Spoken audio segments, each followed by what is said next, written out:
हो जाओ साइलेंट वरना मैं हो जाऊंगा violent. Sorry, it's not for you. But I hope तपाईले आजको टपिक बुझ्नु भएको छ. Silent, silent, silent.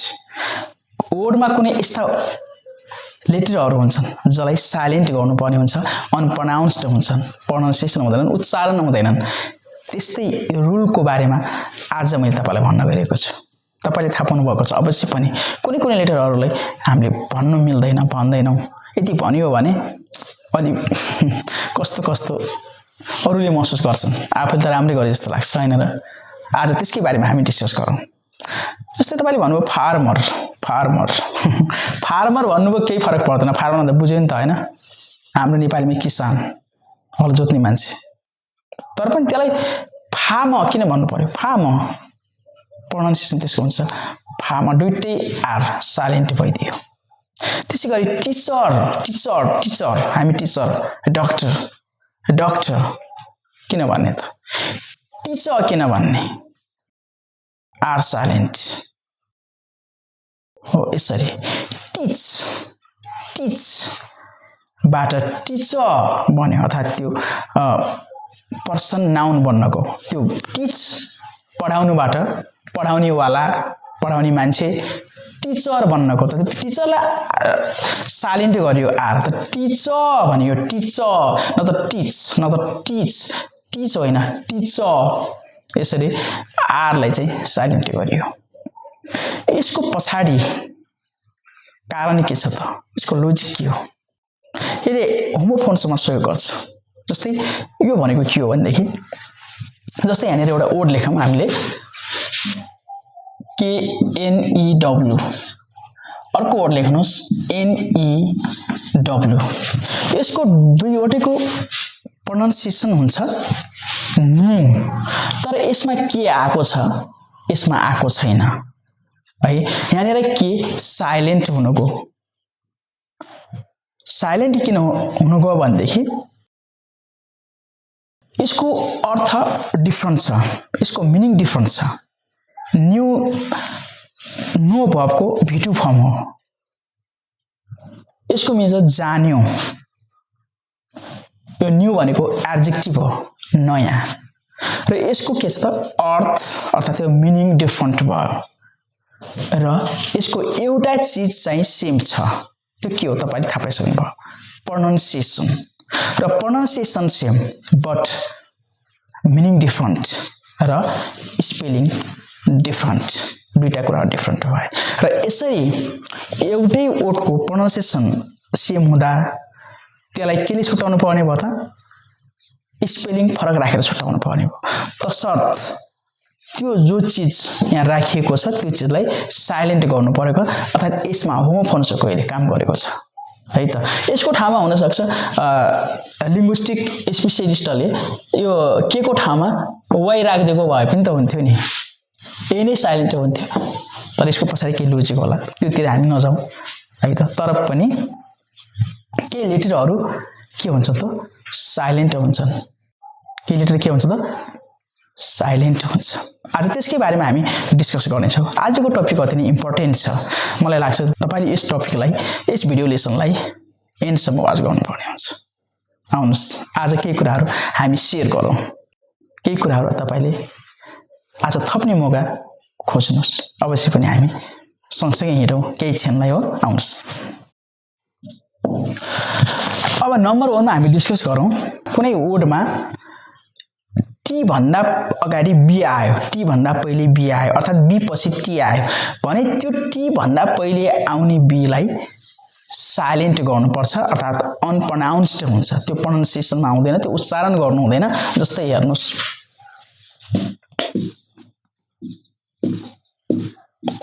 यसो भयो यो डेप्ट हामी भन्छौँ डेप्ट है.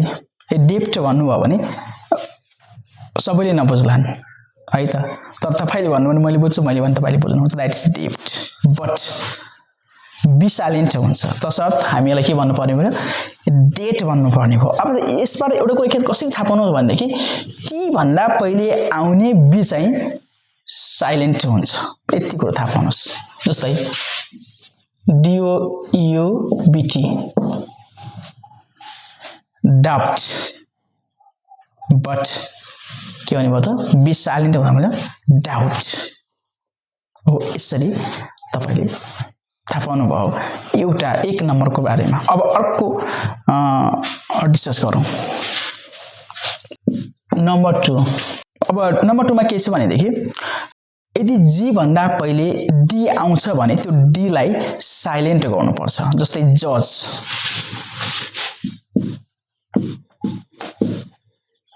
यस्तै वर्ड तपाईले जी भन्दा पहिले डी आयो तर यो जी लाई जी को भन्दा पहिले डी आयो भने यो डी चाहिँ साइलेन्ट हुन्छ यो जी चाहिँ जस्तै जज भनेको यो डी प्रोनाउन्सिएसनमा आएन यो अनप्रोनाउन्स्ड हो है त यसै गरी के हुन सक्छ ब्रिज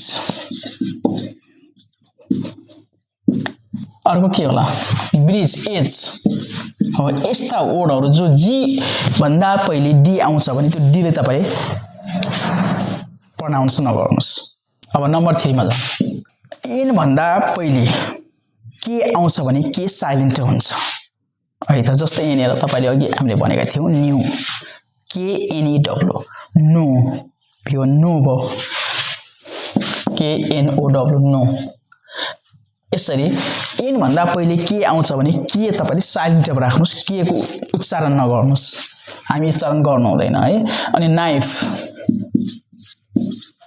यस्तो है यस्ता वर्डहरु जो के भन्दा पछि एन आउँछ भने के चाहिँ के हुन्छ त साइलेन्ट हुन्छ त्यो प्रोनाउन्सिएसनमा आउँदैन अर्थात त्यो अनप्रोनाउन्स्ड हुन्छ त्यसले चाहिँ नगर्नुस् अब मैले 4 नम्बरमा तपाईलाई 4 वटा लेटरको बारेमा भन्न गएको छु अब 4 वटा लेटर भन्दा पहिला एउटा लेटर आएपछि त्यो लेटर चाहिँ के हुन्छ त साइलेन्ट हुन्छ म त्यो लेटरको बारेमा तपाईलाई भन्न गएको छु त्यो लेटर हो एल डी एफ के एम 4 वटा लेटर भए डी एफ के एम हो यस्ता कुनै वर्डमा ई लेटर आउने र त्यो लेटर भन्दा पहिले यदि एल आउँछ भने देखि त्यो एल साइलेन्ट हुन्छ है त अब हेरौं जस्तै सुट डी भन्दा पहिले एल आयो यसलाई सुट भनिदैन सुट भनिन्छ सुट कुट उट यसो अनि यसै गरी अब डी भन्दा के एफ आयो जस्तै हाफ यसलाई हाल्फ भनिन्न हाफ भनिन्छ ए भन्दा पहिले एल आयो भने पनि त्यो एल लाई साइलेन्ट गर्ने है त यहाँनिर एल साइलेन्ट भयो ए भन्दा पहिले आएकोले अब अर्को हेर्नुस् जस्तै एउटा वर्ड जस्तै के भन्दा पहिले एल आयो भने पनि एल साइलेन्ट हुन्छ एल अनप्रोनाउन्स्ड हुन्छ जस्तै टक यो टक भयो अब यसै गरी एम भन्दा पहिले एल आए पनि साइलेन्ट जस्तै पालमा हुँदैन पाम पाम हुने भयो पाम पाम यसो यसरी साइलेन्ट हुन्छ अब 5 नम्बरमा डिस्कस गरौँ आउनुस् 5 नम्बर एउटा जस्तै एन भन्दा पहिले जी आयो भने जी साइलेन्ट हुन्छ जस्तै साइन हेर्नु sign S I G N sign यसरी साइलेन्ट भयो यो जस्तै एन भन्दा पहिले जी आउँछ भने जी साइलेन्ट हुन्छ यसै गरी हेर्नुस् न एउटा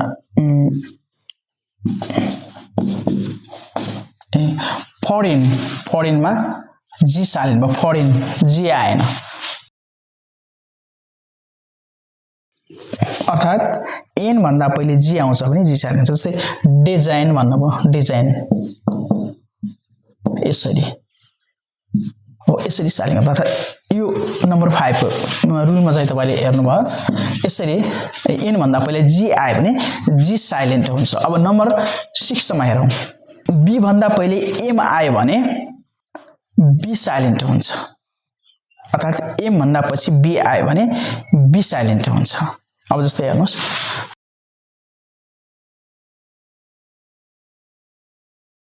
थम्ब थम्ब होइन थम्ब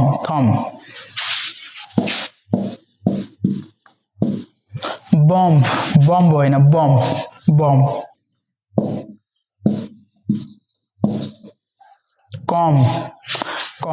कम होइन कम हो। यसरी यो बी भन्दा पहिले एम आयो भने यो बी साइलेन्ट हुन्छ, अर्थात् लास्टमा बी आयो र त्यो भन्दा पहिले एम आयो अथवा एम भन्दा पछि बी आयो भने बी साइलेन्ट हुन्छ है। यसरी तपाईले यो थाहा पाउनु पर्ने हुन्छ। अब नम्बर 7 मा हेर्नुस्, यदि एच भन्दा पहिले डब्लु अर्थात् डब्लु भन्दा पछि एच आउँछ भने त्यो एच साइलेन्ट हुन्छ। जस्तै तपाईले भन्नु व्हाइट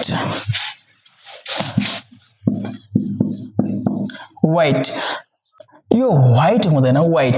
जस्तै यो एच लाई साइलेन्ट गर्यो अथवा डब्लु भन्दा पछि एच आउँछ भने एच साइलेन्ट हुन्छ है त। व्हाइट वाइ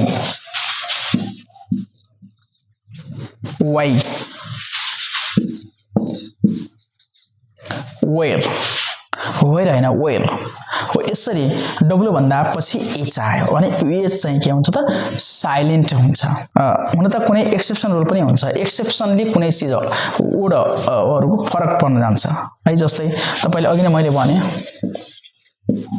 यो यसमा वोल हुँदैन वोल हुन्छ वोल हो। यसो हुँदा यो एच को यहाँनिर के आयो त यो साइलेन्ट भएन है। कुनै एक्सेप्सन पनि हुन्छ, त्यो बाहेक हामी प्राय चाहिँ यसरी प्रोनाउन्स गर्छौं।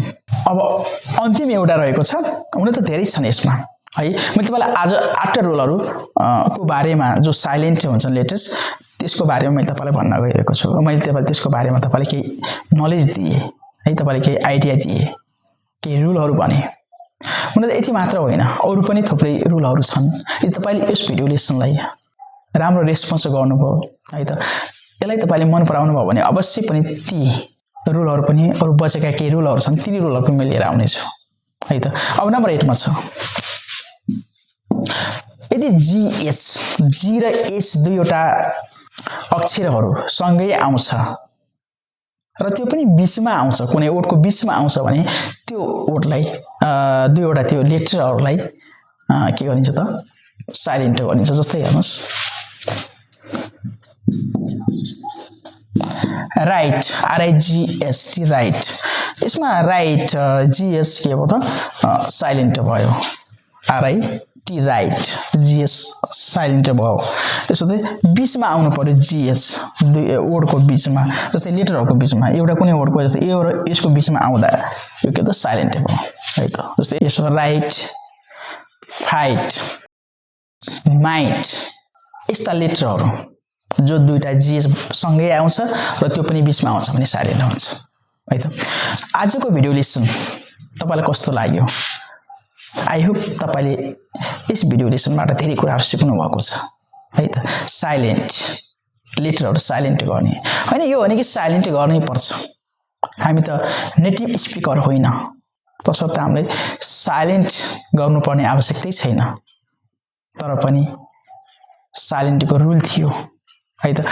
यदि तपाईले यसलाई साइलेन्ट रुललाई फलो गर्नु भने अफ कोर्स तपाईको एउटा के हुन्छ त अवश्य पनि तपाई प्रति जो हेर्ने दृष्टिकोण छ इंग्लिश ल्याङ्ग्वेज पोइन्ट अफ भ्यूबाट त्यो अवश्य पनि तपाईले त्यसले प्रमोट गर्नेछ। तपाईले त्यसले के त एकदमै राम्रो स्पिकरको रूपमा के गर्न सक्छ स्थापित गर्न सक्छ। तसर्थ तपाईले यो रुललाई भरसक, यो सामान्य त्यति डिफिकल्ट यो रुल छैन, सजिलो छ। यसलाई तपाईले अवश्य पनि आफ्नो प्रोनाउन्सिएसन मा युज गर्न सक्नुहुन्छ। अवश्य पनि गर्नुस्, प्रयास गर्नुस् है त। यो प्रयासले केही न केही अवश्य पनि बेनिफिट दिन्छ। Thank you for watching the video. Have a nice time.